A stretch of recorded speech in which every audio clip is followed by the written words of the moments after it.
তারাদাস বন্দ্যোপাধ্যায়ের তারানাথ তান্ত্রিক সিরিজের যে কত দারুণ দারুণ গল্প আছে তার মধ্যে অন্যতম একটা রোমাঞ্চকর গল্প হল বেতালের উপাখ্যান।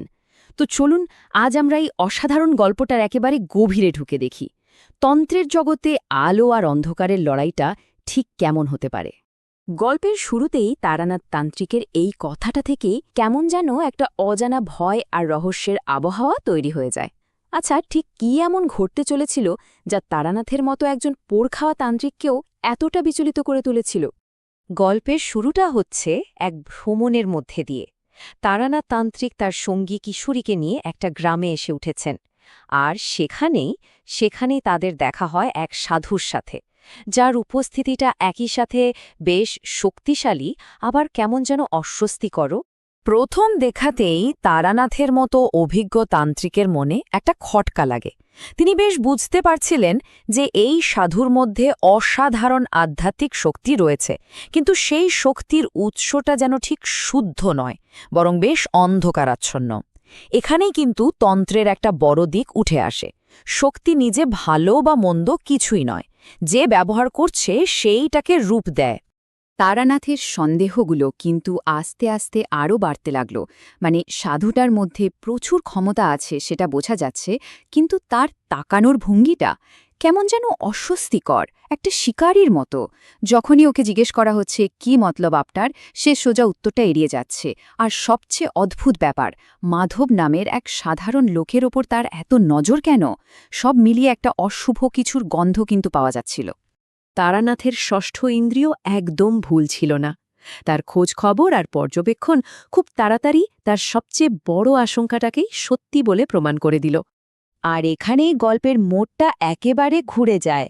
সাধুর ওই ছদ্মবেশের আড়ালে লুকিয়েছিল এক কাপালিকের আসল চেহারা, যে তন্ত্রের মাধ্যমে ভালো কিছু নয়, বরং ধ্বংসের সাধনা করে। আচ্ছা, এই কাপালিক আসলে কারা? এরা হল তন্ত্রসাধনার সেই অন্ধকার জগতের বাসিন্দা, যারা ক্ষমতার জন্য যে কোনো চরম পথ নিতে পারে। এদের সাধনার মূল উদ্দেশ্যটাই হল অশুভ শক্তিকে খুশি করে নিজের বশে আনা। এখন সবচেয়ে বড় প্রশ্নটা হল, এই ভয়ঙ্কর কাপালিক ঠিক কি করতে চেয়েছিল? তার এই গ্রামে আসার পেছনে কি এমন ভয়ঙ্কর উদ্দেশ্য লুকিয়েছিল? তার আসল লক্ষ্য ছিল এক ভয়ানক সত্তা, মানে বেতালকে জাগিয়ে তোলা।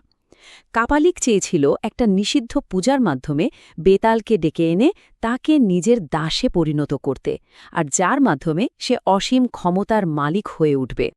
এই বেতাল কিন্তু সাধারণ কোনো আত্মা নয়। পুরাণে বেতালকে এমন এক সত্তা হিসেবে বলা হয়েছে যে মৃতদেহে ভর করে এবং অতীত, বর্তমান, ভবিষ্যৎ সবকিছু সম্পর্কে জ্ঞান রাখে। ভাবুন তো, তাকে বশ করা মানে প্রায় ঈশ্বরের সমান ক্ষমতা পাওয়া, আর সেই ক্ষমতার লোভেই কাপালিকই ভয়ঙ্কর পথে নেমেছিল। চলুন এবার দেখি এই অশুভ শক্তিকে জাগিয়ে তোলার জন্য কাপালিক ঠিক কী ভয়ঙ্কর আচারের আয়োজন করেছিল। কাপালিকের এই ভয়ঙ্কর পরিকল্পনাটার কয়েকটা ধাপ ছিল। প্রথমে একটা নরমুণ্ড জোগাড় করা, তারপর রক্ত আর চন্দন দিয়ে পূজা, আর সবশেষে সবচেয়ে ভয়ঙ্কর অংশটা, একটা নিষ্পাপ প্রাণীর বলিদান। এই বলির মাধ্যমেই সে বেতালকে তুষ্ট করে বশ করার পরিকল্পনা করেছিল। আর এই বলির জন্য কাপালিক বেছে নিয়েছিল সেই মাধবেরই ছোট্ট মেয়েটিকে। এবার নিশ্চয়ই পরিষ্কার বোঝা যাচ্ছে কেন মাধবের ওপর তার এত নজর ছিল। বিপদটা এখন আর শুধু ধারণার মধ্যে নেই, একেবারে চোখের সামনে এসে দাঁড়িয়েছে। এই ভয়ঙ্কর পরিকল্পনাটাকে রুখতে তারানাথ তান্ত্রিককে এবার সরাসরি কাপালিকের মুখোমুখি হতেই হবে। মানে শুরু হতে চলেছে তন্ত্র সাধনার এক মহাযুদ্ধ। এখানেই আমরা দুই বিপরীত শক্তির লড়াইটা একদম পরিষ্কার দেখতে পাই।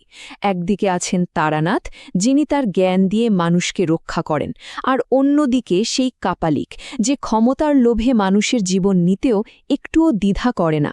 এই লড়াইটা আসলে শুধু দুজন তান্ত্রিকের নয়, এ হলো ভালো আর মন্দের সেই চিরকালের লড়াই। এটা কোনো শারীরিক যুদ্ধ ছিল না, এই লড়াইটা ছিল পুরোপুরি মানসিক আর আধ্যাত্মিক। দুই তান্ত্রিকের মন্ত্র আর ইচ্ছাশক্তির এক অদৃশ্য লড়াই তখন শুরু হয়ে গেছে। তাদের মানসিক লড়াইয়ের শক্তি এতটাই বেশি ছিল যে বলা হয় ওই অদৃশ্য শক্তির ধাক্কায় চারপাশের বাতাস পর্যন্ত যেন কেঁপে উঠছিল, মানে পারিপার্শ্বিক পরিবেশও তাতে প্রভাবিত হচ্ছিল। কাপালিক তার সমস্ত অশুভ শক্তি দিয়ে আক্রমণ করে, কিন্তু তারানাথ একটা দুর্ভেদ্য পাঁচিলের মতো দাঁড়িয়ে মাধব আর তার মেয়েকে রক্ষা করতে থাকেন। তার একমাত্র উদ্দেশ্য ছিল ওই নিষ্পাপ প্রাণটাকে বাঁচানো।